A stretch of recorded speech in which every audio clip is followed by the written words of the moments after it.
Caro cristão omisso, eu sei que você pode ter uma boa intenção quando você busca evitar entrar em assuntos polêmicos dos nossos dias. Talvez você esteja com receio de acabar falando alguma coisa que vai ofender outra pessoa, porque convenhamos, ninguém gosta de ofender os outros. Ou então, às vezes, você quer manter a sua consciência limpa e intacta nesse momento. Mas eu gostaria de trazer para você um outro lado da moeda, para a gente parar para pensar no que está em jogo nos dias que nós estamos vivendo nessa era pós-moderna que nós estamos agora.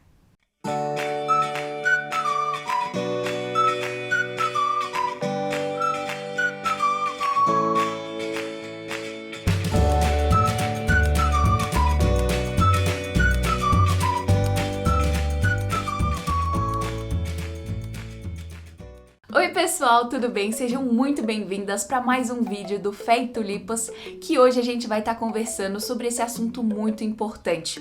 Mas antes, se essa é a sua primeira vez aqui, seja super bem-vinda e não se esquece de se inscrever no canal e ativar o sininho para você não estar perdendo nenhuma novidade e sempre ser notificada quando lançar vídeo novo. Porque esse aqui é um canal cristão que tem o foco de estar abençoando você para que você possa estar crescendo e se fortalecendo na palavra do Senhor. Porque esse é o nosso maior desejo, o nosso maior anseio. E aqui vai estar sendo hoje uma mensagem especial a cristãos omissos, ou seja, muitas vezes aqueles cristãos que buscam se isentar de entrar em assuntos polêmicos do nosso dia. E como a gente tinha mencionado, pode ser que às vezes você esteja fazendo isso por alguma boa intenção. Mas vamos conversar um pouco sobre o que nós devemos ter em mente como crentes, como aqueles que se chamam pelo nome do Senhor. Quais são algumas coisas que a gente precisa ter em mente para a gente conseguir falar de forma eficiente e eficaz nesse momento que nós vivemos? E para isso, Francis Schaeffer, já em 1984, trouxe uma perspectiva muito interessante sobre isso. Francis Schaeffer, um autor e filósofo cristão, ele trouxe essa perspectiva aqui. Não se engane, nós cristãos evangélicos que cremos na Bíblia estamos travando uma batalha. Não se trata de uma discussão amigável entre duas pessoas educadas. É um conflito decisivo entre as forças espirituais do mal e aqueles que se chamam pelo nome de Cristo. É um conflito no nível das ideias, travado entre duas visões fundamentalmente opostas da verdade e da realidade. É um conflito no nível das ações, travado entre o caos e a perversão moral completa e os absolutos de Deus. Mas será que cremos de fato que estamos participando de uma batalha decisiva? Cremos que a nossa participação nessa batalha faz diferença no destino eterno de homens e mulheres? Ou se nesse mundo as pessoas terão uma vida com ou sem sentido? Ou ainda se viverão em um ambiente de perversão e degradação moral? Infelizmente, somos obrigados a dizer que poucos, no âmbito evangélico, estão vivendo de acordo com essa realidade.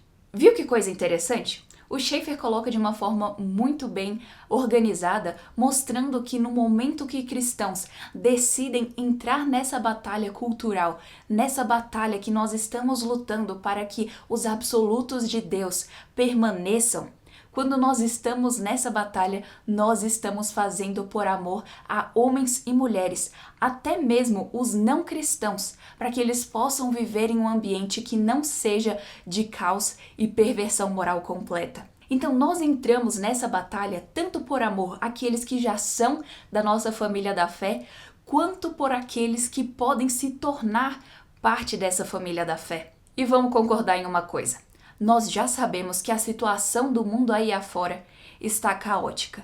Nós vemos que a verdade está sendo desprezada, nós vemos pessoas agindo de acordo com ideias que são totalmente antinaturais, seja no momento em que jovens são ditos que eles podem mudar de sexo, ou quando bebês são assassinados no ventre de suas mães, ou quando nós vemos pessoas celebrando coisas que Deus claramente diz que é pecado. Nós estamos vivendo em um mundo caótico. Mas será que essa é uma hora que a gente deveria ficar calado? Será que é o momento da gente simplesmente ver tudo isso que está acontecendo e deixar rolar? Será que isso seria uma demonstração de amor para com essas pessoas? Ou será que com o nosso silêncio a gente estaria demonstrando que na verdade nós concordamos com toda essa situação caótica? E aqui é importante também a gente lembrar que nesse momento no mundo inteiro cristãos estão sofrendo por afirmarem aquilo que a Bíblia já ensina. Por exemplo, aqui no canal também tem a entrevista com uma parlamentar finlandesa, a Päivi Räsänen, que foi detida por 8 horas numa delegacia por ter compartilhado versículos de Romanos 1. Ou pastores que foram ameaçados e alguns até presos por acreditarem que a igreja é essencial, portanto deve ficar aberta a todo momento. E esses são alguns exemplos daqueles que estão vivendo conosco hoje no mundo.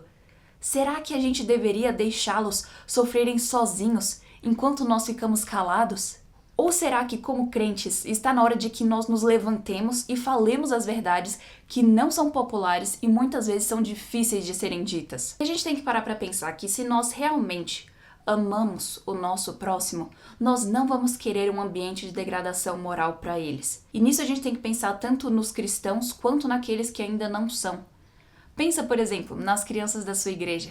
Quando a gente vê aquele barulhinho de nenenzinhos chorando no meio do culto, ou quando a gente vê crianças correndo para lá e para cá no final do culto. Será que nós queremos deixar para elas um mundo em que tudo que elas veem são cristãos calados e com medo de serem rejeitados pelo mundo? Ou será que nós queremos deixar para elas um exemplo de coragem em que, mesmo quando for difícil, nós estaremos firmes nas verdades da palavra de Deus? Qual mundo será que essas crianças, essa próxima geração de crentes, gostaria de estar vivendo? E é muito importante a gente estar pensando sobre isso ainda hoje, porque nós temos a oportunidade de estarmos nos posicionando, seja em conversas que a gente tiver com outras pessoas, seja na sala de aula quando algum professor se levantar para dizer algo que é completamente contrário às escrituras, ou então quando a gente estiver no trabalho e vier o assunto à tona.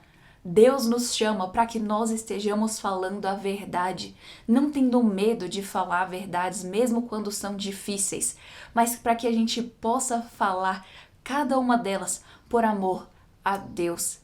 E dessa forma nós vamos estar honrando ao nosso Senhor, o Senhor Jesus, que disse verdades difíceis a um povo que por fim terminou por crucificá-lo.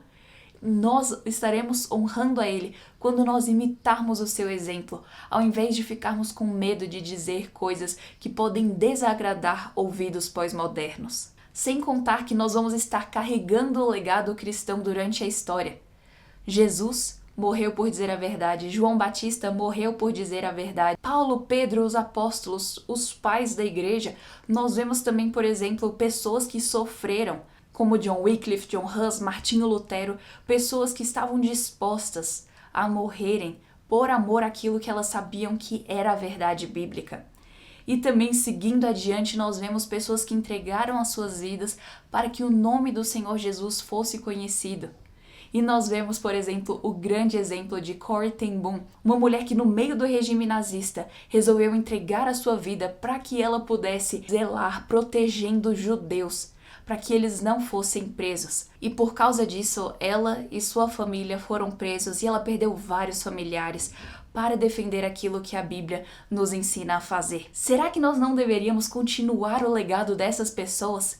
Esses que nós olhamos para trás e nós vemos a coragem deles e nós admiramos e pensamos no fundinho da nossa mente: nossa, como que eu gostaria de ter 1/3 da coragem dessa pessoa. E olha que coisa maravilhosa, nós temos essa oportunidade hoje, porque Deus nos chamou para sermos fiéis a Ele, fiéis como soldados neste exército do Senhor. E olha só que coisa interessante que Elizabeth Charles disse: se eu professo com a voz mais alta e a exposição mais clara cada porção da verdade de Deus, exceto precisamente aquele pequeno ponto que o mundo e o diabo estão atacando naquele momento, eu não estou confessando a Cristo, por mais ousadamente que eu possa estar professando o cristianismo. Onde a batalha é travada, ali a lealdade do soldado é provada. E manter-se firme em todo o campo de batalha, além daquele, é mera fuga e desgraça para ele, se ele se recuar